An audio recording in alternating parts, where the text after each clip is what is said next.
आज मैं आपकी अदालत में आया हूं, जनता की अदालत में आया हूं, आपसे पूछने के लिए आया हूं, क्या आप केजरीवाल को ईमानदार मानते हो कि गुनहगार मानते हो?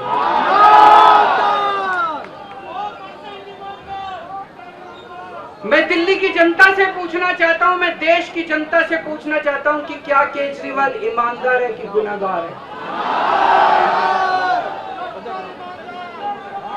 दोस्तों, 2 दिन के बाद, आज से 2 दिन के बाद मैं सीएम की कुर्सी से इस्तीफा देने जा रहा हूं।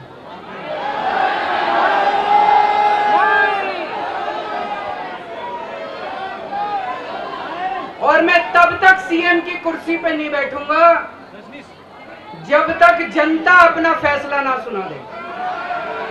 मैं जनता के बीच में जाऊंगा, गली गली में जाऊंगा, घर घर में जाऊंगा, और जब तक जनता अपना फैसला ना सुना दे कि केजरीवाल ईमानदार है, तब तक मैं सीएम की कुर्सी के ऊपर नहीं बैठूंगा।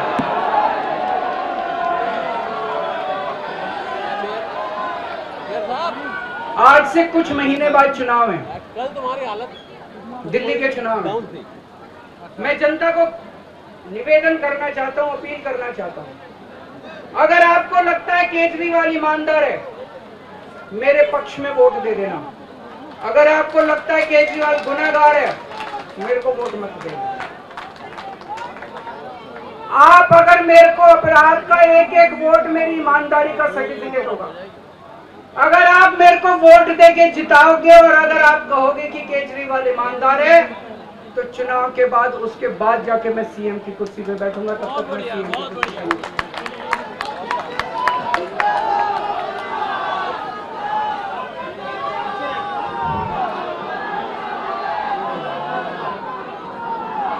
आपको लग रहा होगा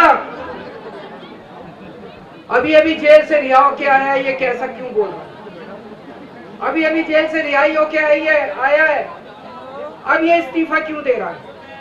इन्होंने मेरे ऊपर आरोप लगाया है, इन्होंने आरोप लगाया है कि केजरीवाल चोर है, इन्होंने आरोप लगाया है केजरीवाल भ्रष्टाचारी है, इन्होंने आरोप लगाया है केजरीवाल ने भारत माता के साथ धोखा किया है। ये करने के लिए नहीं आया था मैं, सत्ता से पैसा और पैसे से सत्ता, इस खेल के खेलने के लिए मैं नहीं आया था। मैं देश के लिए कुछ करने के लिए आया था। जब 14 साल के बाद भगवान राम वनवास से लौटे, सीता मैया को अग्नि परीक्षा देनी पड़ी थी। आज मैं जेल से आया हूं, मैं अपनी अग्नि परीक्षा देने के लिए तैयार हूं।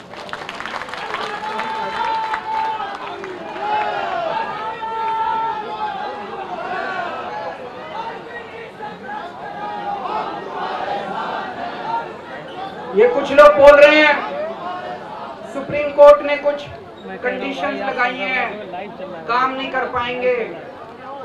पिछले 10 साल में इन लोगों ने कंडीशन लगाने में कोई कसर छोड़ी थी? एलजी साहब ने कंडीशन लगाने में कोई कसर छोड़ी थी? केंद्र सरकार ने 1 कानून, 2 कानून, 3 कानून, कानून पे कानून डाल के मेरी पावर छीन ली, पर आपके काम बंद नहीं होने दिए मैंने। ये कंडीशन हमारे लिए कोई वो नहीं रखती, कोई हमारे लिए अड़चन पैदा नहीं करती ये कंडीशन। इन कंडीशन को भी देख लेंगे, लेकिन मेरे लिए जो मायने रखता है वो है मैंने अपनी जिंदगी में ईमानदारी कमाई है। अगर आपको लगता है केजरीवाल ईमानदार है, जम के वोट दे देना मेरे पक्ष में। चुनाव के बाद सीएम की कुर्सी पे जाके बैठूंगा।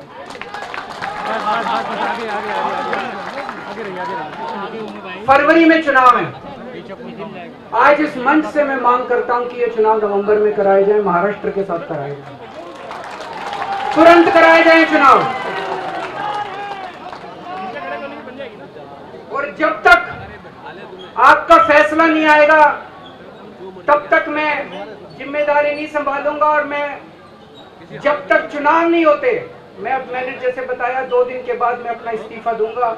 जब तक चुनाव नहीं होते, तब तक मेरी जगह आम आदमी पार्टी से कोई और मुख्यमंत्री बनेगा। अगले 2-3 दिन के अंदर विधायक दल की मीटिंग होगी और विधायक दल की मीटिंग में अगले मुख्यमंत्री के नाम का तय किया जाएगा।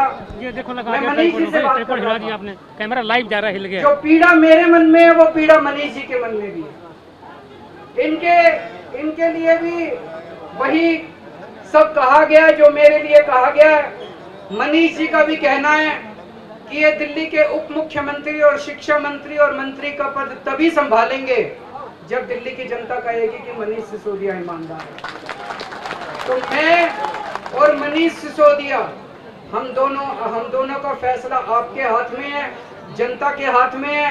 हम दोनों जनता की अदालत में जा रहे हैं, गली गली जाएंगे, जनता के बीच में जाएंगे और उनसे पूछेंगे, अगर जनता कहेगी ईमानदार है तो हम आके इसकी कुर्सी पे बैठेंगे। 2020 में आया था मैं, 2020 में मैंने कहा था, मैंने अगर काम किया हो तो मेरे को वोट देना और काम नहीं किया हो तो वोट मत देना, कहा था कि नहीं कहा था?